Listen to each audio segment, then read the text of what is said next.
नमस्कार, सूजस सुप्रभात में आपका स्वागत है और आपके साथ मैं हूं मुकेश कुमार। चलिए शुरू करते हैं आज की खास खबरें, लेकिन पहले नजर डालते हैं आज की सुर्खियों पर। सीएम भजन लाल शर्मा ने महाशिवरात्रि के पावन पर्व पर प्रदेशवासियों को दी शुभकामनाएं।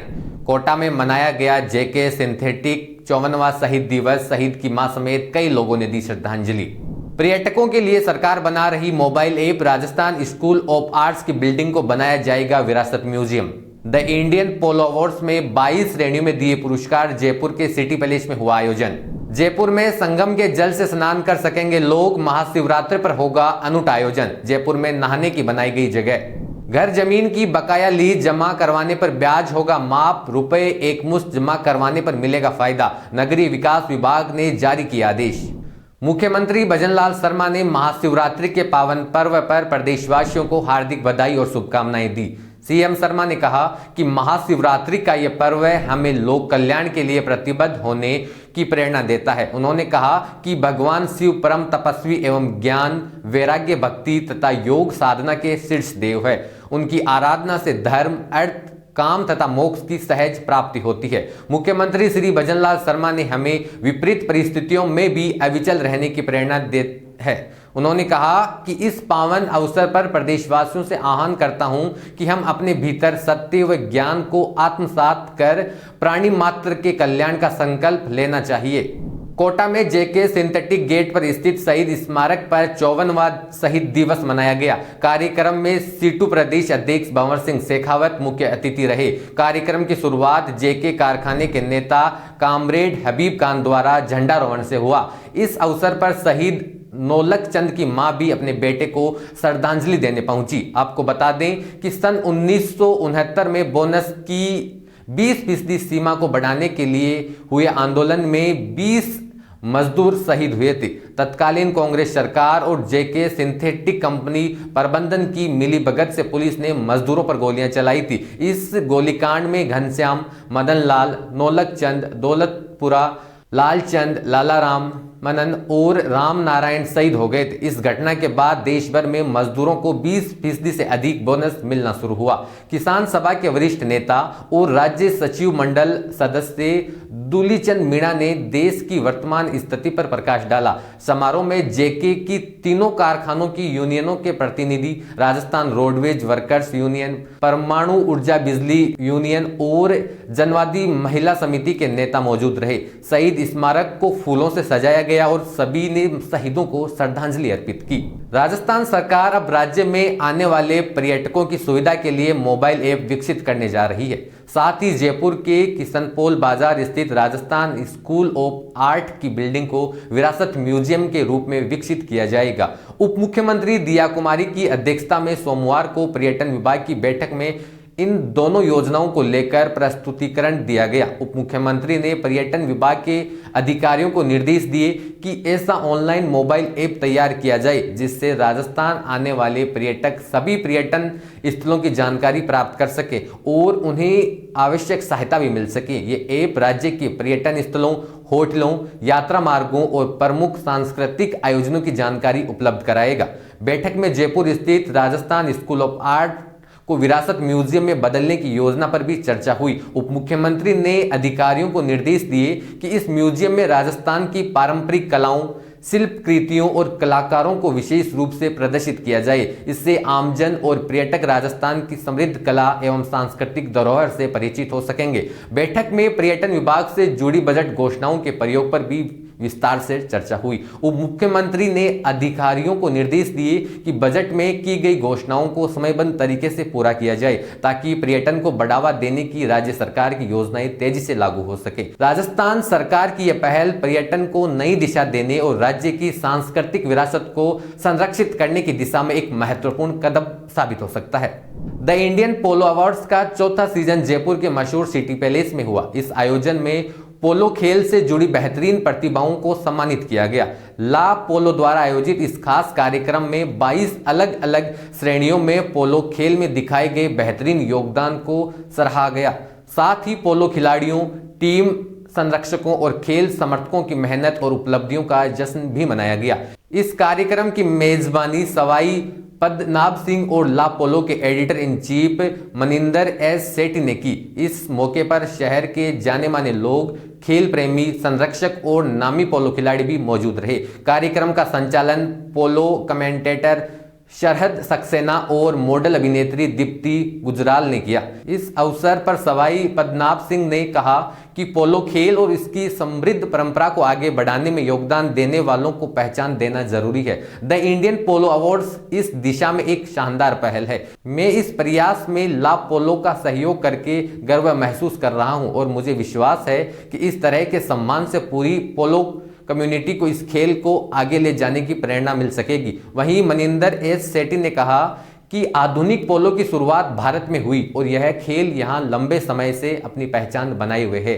हालांकि इस खेल को आगे बढ़ाने वाले लोगों और व्यवस्थाओं को उतनी पहचान नहीं मिली जितनी वे हकदार हैं। आमतौर पर ध्यान खिलाड़ियों और संरक्षकों पर जाता है, लेकिन इस खेल की सफलता में पर्दे के पीछे मेहनत करने वाले ट्रेनर्स, ग्रूमर्स और अन्य सहयोगियों का भी बड़ा योगदान होता है। यह पूरा तंत्र कभी कभी नजर नहीं आता, लेकिन पोलो के विकास और इसकी प्रतिष्ठा बढ़ाने में यह उतना ही अहम जितना खुद खिलाड़ी। The Indian polo awards season 4 को जिंदल पैंथर पोलो ने प्रायोजित किया, जबकि राजस्थान टूरिज्म और डेल्टा पोलो बाई ऐश्वर्या ने सह प्रायोजक के रूप में सहयोग दिया। इसके अलावा कोड सिल्वर और वेडिंग एशिया सहयोगी पार्टनर रहे। ला मार्टिना कैटेगरी स्पॉन्सर, पारो पोरिंग पार्टनर और मेसन डी फौजदार गिफ्टिंग पार्टनर रहे। ला पोलो ने इस कार्यक्रम में अपना पहला अंतर्राष्ट्रीय संस्करण भी लॉन्च किया। इसके कवर पेज पर दुनिया के दिग्गज पोलो खिलाड़ियों में से एक एडल्फो कैम्बियासो को दिखाया गया। वह वैश्विक विस्तार ला पोलो के लिए बड़ी उपलब्धि है, जो इसे अंतर्राष्ट्रीय पोलो कम्युनिटी में और मजबूत करेगा। इससे दुनिया भर में पोलो खेल को पहचान दिलाने और इसे आगे बढ़ाने की दिशा में नया कदम रखा गया है। जयपुर में महाशिवरात्रि के अवसर पर खास आयोजन होने जा रहा है। श्रद्धालु प्रयागराज महाकुंभ से लाए गए 42,000 लीटर जल से शिवलिंग का जलाभिषेक करेंगे। इसके अलावा जो लोग महाकुंभ में स्नान नहीं कर सके, वे जयपुर में संगम के जल से स्नान कर सकेंगे। इसके लिए मंदिर के बाहर अलग से स्नान घर बनाया गया है, जहां स्त्री और पुरुषों के लिए अलग अलग व्यवस्थाएं की गई है। यह आयोजन जयपुर के सोडाला स्थित सिद्धेश्वर हनुमान मंदिर में होगा। इसमें रुद्राक्ष वितरण और धार्मिक अनुष्ठान भी शामिल रहेंगे। आयोजन श्री धर्म फाउंडेशन ट्रस्ट के तत्वावधान में हो रहा है। ट्रस्ट के संस्थापक और महासचिव गब्बर कटारा ने बताया कि इस कार्यक्रम के लिए प्रयागराज से विशेष रूप से जल लाया गया है, ताकि श्रद्धालु शिव महाभिषेक और स्नान कर सकें। जयपुर से 2 अलग अलग 21,000 लीटर क्षमता वाले टैंकर में जल लाया जा रहा है। शिव अभिषेक सुबह 5 से 11 बजे तक किया जाएगा। इसके लिए सुरक्षा व्यवस्था उचित की गई है। इस आयोजन में आसपास के श्रद्धालुओं के साथ कई नेता, मंत्री और अधिकारी भी शामिल होंगे। मुख्यमंत्री को लेकर पंकज ओझा ने बताया कि यह आयोजन सनातन धर्म की आस्था को और मजबूत करेगा। जो लोग महाकुंभ नहीं जा पाए, उन्हें जयपुर में ही पवित्र संगम स्नान का अवसर मिलेगा। इस कार्यक्रम में धर्माचार्यों, समाज सेविकों और राजनीतिक नेताओं की उपस्थिति रहेगी। आयोजकों ने अधिक से अधिक श्रद्धालुओं से इसमें भाग लेने की अपील भी की है। राजस्थान में नगर निकायों और हाउसिंग बोर्ड से दिए गए मकानों और प्लॉट की बकाया लीज राशि एकमुश्त जमा करने पर सरकार ने ब्याज में छूट देने का फैसला किया है। नगर विकास विभाग के आदेश के अनुसार जिन मकानों या प्लॉट की लीज राशि बकाया है, अगर उनका मालिक पूरी बकाया राशि एक साथ जमा कराता है तो उसे ब्याज में 100% की छूट मिलेगी। यह छूट 31 मार्च 2024 तक की बकाया लीज राशि जमा करने पर मिलेगी, लेकिन इसका लाभ सिर्फ 30 सितंबर तक भुगतान करने वालों को ही मिलेगा। हालांकि यह छूट सिर्फ रिहायशी मकानों और प्लॉट्स पर ही लागू होगी, जबकि व्यवसायिक और संस्थानों की जमीन पर यह सुविधा नहीं मिलेगी। ब्यावर जिला कलेक्टर डॉक्टर महेंद्र खडगावत की अध्यक्षता में सोमवार को साप्ताहिक समीक्षा बैठक का आयोजन किया गया। बैठक में जिला कलेक्टर ने उपस्थित सभी जिला अधिकारियों के साथ विभागीय कामकाज की समीक्षा की। बैठक में जिला कलेक्टर ने राज्य सरकार की मंशानुरूप सरकार की सभी योजनाओं का लाभ आमजन तक पहुंचाने का आह्वान किया। साथ ही बजट घोषणा के तहत उनकी विभागों को मिली सौगातों को अनुरूप मसौदा तैयार कर राज्य सरकार को भिजवाने के निर्देश दिए गए। साप्ताहिक बैठक के दौरान शहर के वार्ड संख्या 41 की निवासी मंजू देवी ने जिला कलेक्टर डॉक्टर महेंद्र खड़गावत के समक्ष उपस्थित होकर अपनी समस्या बताई। इस पर जिला कलेक्टर ने तत्काल संज्ञान लेते हुए जिला समाज कल्याण अधिकारी को निर्देशित किया कि प्रार्थी को विभागीय योजनाओं से लाभान्वित किया जाए। एडीएम ब्यावर के निर्देशन में सामाजिक न्याय एवं आधिकारिक विभाग द्वारा प्रार्थियों से संपर्क कर आवश्यक दस्तावेज तैयार करवाए गए और सामाजिक सुरक्षा पेंशन योजना के अंतर्गत आवेदन करवाया गया। आवेदन स्वीकृत होते ही प्रार्थी को हर महीने 1,500 रुपये की मासिक सहायता राशि प्राप्त होना प्रारंभ हो जाएगी। इसके अतिरिक्त अन्य विभागों की योजनाओं से भी प्रार्थियों को लाभान्वित करने की प्रक्रिया जारी है। इस सहायता के लिए प्रार्थियों ने जिला कलेक्टर एवं संबंधित विभागों का आभार व्यक्त किया है।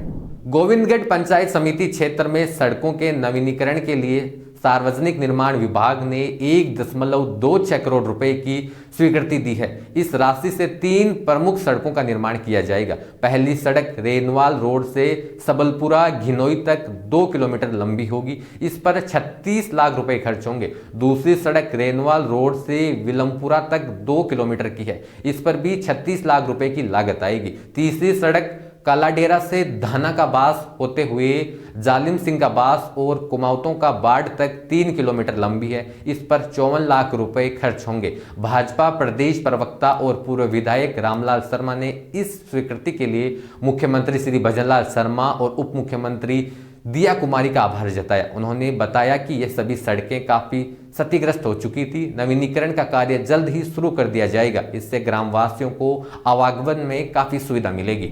Guinness book world record holder मूर्तिकार नवरत्न प्रजापति ने महाशिवरात्रि के शुभ अवसर पर अपनी खास मूर्तिकला के जरिए प्रयागराज महाकुंभ का सुंदर चित्रण किया।